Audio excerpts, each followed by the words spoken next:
Hi guys, it's Neil Manning here. Wanted to introduce you to Rowan today. Rowan's our finance broker.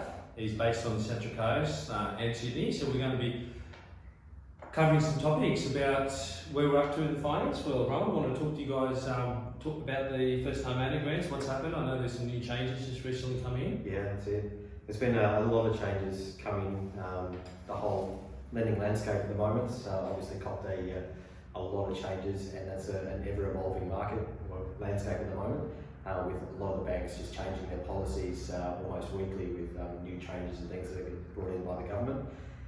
So it's a bit of a complex scenario to try and navigate, but as long as you still got good employment, the banks are still definitely open for business and very happy to lend.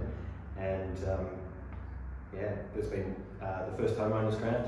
There was a new batch just on 1st of July was re-released by the government again. So that's been fantastic to get first homeowners get a bit of a leg up into the property market.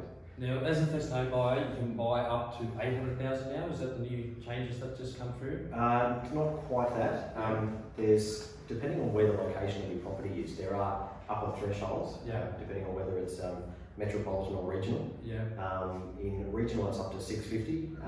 But you're right. Sorry, in central, in the central Sydney or the Category 1 sort of suburbs. What about Central Coast market, Rowan? Is that yeah, that's considered Category 1. So Category 1, so up to 800. 800. Yeah. And what sort of time frames is it taking to get the first homeowners loans through at the moment? Still a couple of weeks. Okay. But that's not too bad. Banks are generally considered to be the most efficient processes when it comes to doing the applications, and then when you tie that in as well. But usually a couple of weeks from So that's still a good turnaround period. And what sort of rates can we expect as a first home loan? What's sort of the best sort of rates you can get in the marketplace at the moment? Right? Well, the good thing with the first homeowners grant is even though you were able to get your foot in the door with just a 5% deposit, because the government is basically guaranteeing the same amount of money as if you had a 20% deposit. For the banks, the best rates they offer are if you do actually have the 20% deposit. So the rates that you can be looking at anywhere from about 2.69 for a first home, incredible, isn't it? Wow. Which is a good time to be borrowing money. Yeah.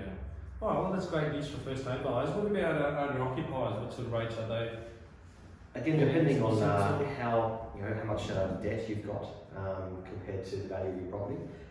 If you're looking at a less than 70 to 80%, then anywhere from 2.59 to 2.69 for owner occupier for P&I at the moment, which is it's a good time to be buying property when interest rates are that so low. Okay, perfect. And what about the investors? Just finding the investors a bit. We were talking last week. The investors are back in the marketplace now. Yeah, they are. For them as well.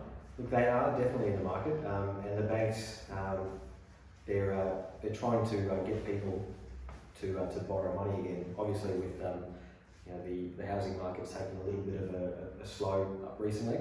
As a result, they're offering some pretty tasty, very competitive investment rates too, and to the likes of for a variable rate, somewhere from 2.8 variable, and with fixed rate options for 2 years down as low as 2.34%. What would your advice be to buyers right now, Rowan, from what you're seeing out from there? I know some of the buyers have rushed in there and buying. We had a pretty active weekend. This weekend just gone, but then some of them are holding out and see what happens with JobKeeper. Is that going to affect us? It's definitely going to have some impact. The full extent of that impact is just anyone's guess at the moment, and with new announcements that get made every week, it's still a really, really unknown entity.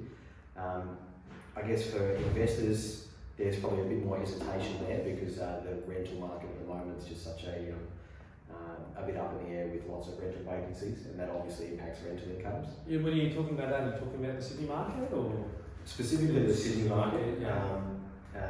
A lot of the investors, especially in the areas that have got a large percentage of high-rise developments and a large proportion of renters as opposed to owners in those areas, that can impact potential there. So you're sort of seeing a bit of hesitation there from those areas, but from what I've seen up here on the Central Coast, you'd be in a better position to be able to.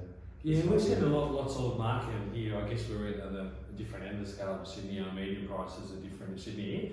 We're finding on the rental side there's a lot of tenants at the moment out there. We don't have any vacancies here in the office at all. That's So fantastic. yeah, I think the Gosford market, I guess there's a market in every market, and we're very isolated here in Gosford because 75% of our buyers are coming from Sydney anyway, Yeah. and they're finding that values are still good. They want to move away from Sydney, so the market's pretty good here.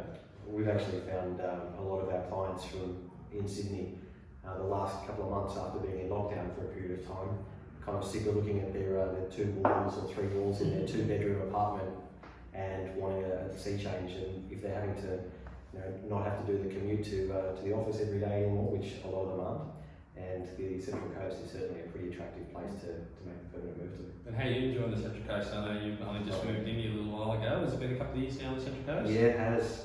Loving it. Today, case in point, it's 21 degrees outside. Did you get a surfing this morning? I did actually. Where'd you go? Just at Woomera. Yeah, nice. Okay, good.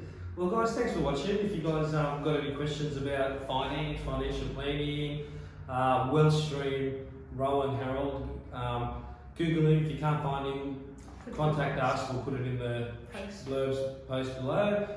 In the meantime, thank you for watching. Rowan, thank you for joining us today. Thanks, guys. And everyone have a good week. Thank you.